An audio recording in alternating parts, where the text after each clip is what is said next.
السلام عليكم ورحمة الله وبركاته، حبايبي طالبات الصف السادس الابتدائي، أهلا ومرحبا بكم. معكم مستر محمد جودة. إن شاء الله يا ولاد النهاردة هنحل مع بعض امتحان محافظة القاهرة من ملحق المعاصر في مادة اللغة الإنجليزية ترم تاني منهج جديد صفحة 34 و 35. فيا ريت قبل ما نبدأ الناس تنساش تعمل لايك للفيديو عشان يوصل أكبر عدد ممكن من زمايلكم، ما تنسوش تدعمونا وتعملوا لايك واشتراك في القناة وتفعلوا زر الجرس علشان يوصلكم كل جديد. ويا ريت قبل ما نبدأ الناس كلها ما تنساش تصلي على النبي عليه أفضل الصلاة والسلام. ويلا سريعا نبتدي مع بعض. السؤال الأول معانا يا أولاد نص الاستماع listen and circle. هنا طبعا بيتكلم عن the ancient Egyptian مصريين القدماء والبيتس اللي هي الحيوانات الأليفة اللي كانوا بيربوها. بيقول لي هنا في أول واحدة the ancient Egyptian مصريين القدماء loved animals أحبوا الحيوانات and kept many as وأبقوها كإيه يا أولاد؟ طبعا أبقوها كبيتس يعني حيوانات أليفة. تاني واحدة there was كان يوجد إيه in almost every house يعني في كل بيت. طبعا المصريين القدماء كان كل بيت فيه cat يعني كان فيه قطة. ثلاثة the ancient Egyptian المصريين القدماء believed cats اعتقدوا ان that cats ان القطط after them هتعتني بيهم طبعا بعد الحياة او بعد الموت. طبعا يبقى هقول looked after. Number 4 cats were good pets يعني القطط حيوانات أليفة جيدة because they cleaned لأنهم بيستطيعوا تنظيف طبعا themselves يعني بيستطيعوا تنظيف أنفسهم. بعد كده اسئله اللي تشوز. اول واحده بيقول لي the not is the lesson يعني هو درس you learn انت بتتعلمه from a story من القصه. طبعا ده اللي هو المغزى الاخلاقي او الدرس الاخلاقي من القصه اللي بقول عليه بالمورال. تاني واحده the ancient Egyptian مصريون القدماء loved احبوا ايه and the epses which represented wisdom حيث طبعا كانوا بيعتبروه رمز للحكمه. طبعا هنا الكلام على الفالكونز يا اولاد ان المصريون القدماء كانوا بيحبوا الفالكون وطبعا والابس اللي هو طائر ابو منجل وكانوا بيعتبروهم طبعا رمز للحكمه. 3 my little sister اخته الصغيره always دائما takes her favorite بتاخد ايه معاها المفضله to لعبه to her bed للسرير بتاعها. طبعا هنا بيتكلم عن الكادلي توي اللي هي الدميه المحشيه بتاعت اخته بتاخدها طبعا معاها للسرير. بعد كده رقم 3 read and complete. هنترجم الكلمات اللي فوق. اول كلمه معايا كلمه won يعني فاز slowly ببطء fun مرح begin يعني يبدا. هنا بيقول لي the hare الأرنب is an animal هو حيوان that is known معروف to move quickly إن هو بيتحرك بسرعة while the turtle بينما السلحفة is one to move طبعا بتتحرك بإيه؟ طبعا بتتحرك slowly يعني بتتحرك ببطء. One day في يوم ما the hare الأرنب invited the turtle دعا السلحفة to race يعني إن هم يتسابقوا to prove that he was the best عشان يعرفوا مين الأفضل and the turtle agreed والسلحفة وافقت. The race السباق طبعا and the hare was easily وطبعا الأرنب كان بسهولة able to win قدر إن هو يفوز. يبقى السباق طبعا begin يعني بدأ والأرنب كان قادر إن هو يكسب. The hare الأرنب decided to sleep قرر إن هو ينام and the turtle والسلحفة نقط the race يا أولاد. وطبعا السلحفة هي the one اللي فازت بالسباق.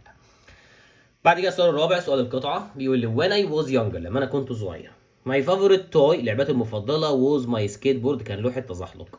I love going to أنا كنت بحب أذهب to the park للحديقة and playing with my friends وألعب مع أصحابي. They had skateboards too هما كان عندهم ألواح تزحلق أيضا and it was والموضوع كان really good fun كان مرح حقا. We all wanted احنا كلنا كنا عاوزين to go so fast نجري بسرعة. My skateboard لوحة التزحلق بتاعي was black كان أسود with orange and yellow stickers وكان في ملصقات باللون البرتقاني والأصفر on it عليه. I had to wear أنا كنت مضطر ارتدي helmet خوذة and knee pads وطبعا حامية للركبة. It really hurts طبعا حقا مؤلم if you fall لو انت وقعت في سكيت بورد من على لوحة تزحلق. I got my first skateboard أنا حصلت على لوحة التزحلق بتاعي when I was 8 لما كان عندي 8 سنين. And it was quite small وكان صغير. I don't use it at all now مش بستخدمه دلوقتي because I have a big one لأن أنا عندي واحد أكبر منه. يبقى نقلب ونكمل. بعد كده ولاد اسئله اللي تشوز. اول واحده بيقول لي the underline word really كلمه really معناها حقا ايه؟ طبعا كلمه really يا اولاد معناها جدا خلاص هي بتساوي كلمه very الاثنين بنفس المعنى. تاني واحده it's important to wear a knot يعني من الضروري ان ترتدي ايه when you ride a skateboard لما تركب لوحه تزحلق. طبعا من الضروري ان ترتدي الهلمت اللي هي الخوذه علشان ما تصيبش نفسك. بعد كده اسئله الانسر. اول واحده بيقول لي when did the writer get his first skateboard حصل على لوحه التزحلق الاول بتاعه امتى؟ طبعا لما كان عنده 8 سنين يبقى هنقول when he was 8 يعني لما كان عنده 8 سنوات. تاني واحدة where did the writer play يعني أين لعب الكاتب with the skateboard بلوحة التزحلق. طبعا قال كان بيلعب في الحديقة يبقى at the park.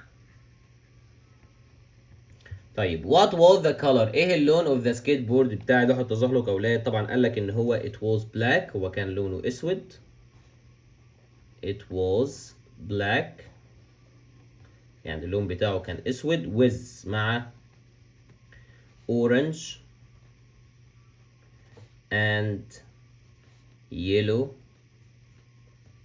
stickers، يعني كان في عليه ملصقات باللون الاصفر والبرتقاني.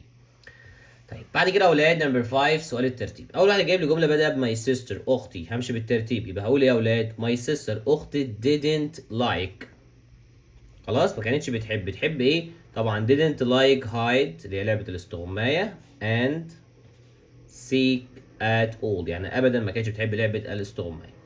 تاني واحده بيقول لي وي نحن، همشي بالترتيب يبقى نقول ايه؟ we had نحن كان لدينا ايه؟ a lot of homework الكثير من الواجب المنزلي. طبعا امتى؟ yesterday يعني بالامس. بعد كده نمبر 6 read and write سؤال التصحيح. اول واحده بيقول لي he was read a story، هو كان بيقرا قصه when his father came لما اتى والده. طيب هنا دي جمله فين؟ في الماضي المستمر. ليه؟ لان عندي when بيجي وراها ماضي بسيط. طيب الفعل هنا واخد he was يبقى read احط له ing هتبقى reading. تاني واحدة finally أخيرا boil the water اغلي المية. next بعد ذلك put the tea bag حط طبعا اللي هو كيس الشاي. طبعا الكلام ده في البداية، احنا أول حاجة بنعملها بنغلي المية يبقى هقول first مش finally. بعد كده punctuate أول واحدة جايب جملة بادئة ب I volunteer أول حرف كابيتال حرف ال I وطبعا جملة تنتهي بالفول ستوب. تاني واحدة سؤال بادئ هو عامل أول حرف كابيتال. عندي كلمة آدم اسم ولد أول حرف كابيتال وطبعا سؤال هينتهي ب question mark. السؤال اللي بعد كده سؤال الايميل. هنا بيقول لي write an email. طبعا اتكلم طبعا عن about a day on the beach عن يوم على الشاطئ. your name is سهى، البنت اللي هتبعت الايميل هيكون اسمها سهى. your email address وعنوان ايميلها طبعا is suha@gmail.com. يبقى ده الشخص اللي انا هبعت له مين، او الشخص اللي هيبعت الايميل اللي هو هيكون سهى يبقى هقول from. طب هنبعت لمين؟ هنبعت لرشا. خلاص يبقى رشا@gmail.com هكتبها فين؟ في كلمة to. طب السبجكت او العنوان احنا نسينا نكتب العنوان يا اولاد، يبقى العنوان اهو اللي هو a day يعني يوم on the beach على الشاطئ. طيب بعد كده بقى نكتب بقى الايميل بتاعنا عادي جدا زي ما بنبدا اي ايميل يا اولاد. هنقول في البدايه دير رشا عزيزتي رشا. خلاص how are you كيف حالك. بعد كده هقول لها المقدمه I write to tell you انا بكتب لكي اخبرك about a day on the beach على يوم انا قضيته على الشاطئ. طيب اليوم ده كان امتى؟ هقول yesterday امبارح. I went to the beach انا رحت الشاطئ with my family طبعا مع عيلتي. طيب ايه الحاجات اللي عملناها هناك يا اولاد؟ هقول طبعا ان انا I swam and played on the beach احنا سبحنا ولعبنا طبعا على الشاطئ. طب لعبنا ايه تاني؟ برضو ممكن نقول ان احنا we played basketball لعبنا كرة السلة. ممكن طبعا تغيروا كلمة basketball تكتبوا فوتبول تكتبوا تنس تكتبوا فولي بول اي حاجة اللي تعجبكم. بعد كده هقول in the evening وفي المساء we had a nice meal تناولنا وجبة لطيفة at the restaurant طبعا في المطعم. وفي النهاية يا أولاد هقول إن إحنا we really had fun إحنا حقا استمتعنا بالتريب أو بالرحلة دي. وفي نهاية الإيميل يا أولاد بقول طبعا yours وهكتب اسم البنت اللي بتبعت الإيميل اللي هي سهى. كده طبعا يا أولاد يبقى وصلنا لنهاية الفيديو. أتمنى الناس كلها تكون استفادت من الشرح، وأتمنى لو في حد استفاد من الشرح ما ينساش يدعمنا ويعمل لايك واشتراك في القناة ويفعل زر الجرس علشان يوصلكم كل جديد. كان معكم مستر محمد جودة والسلام عليكم ورحمة الله وبركاته.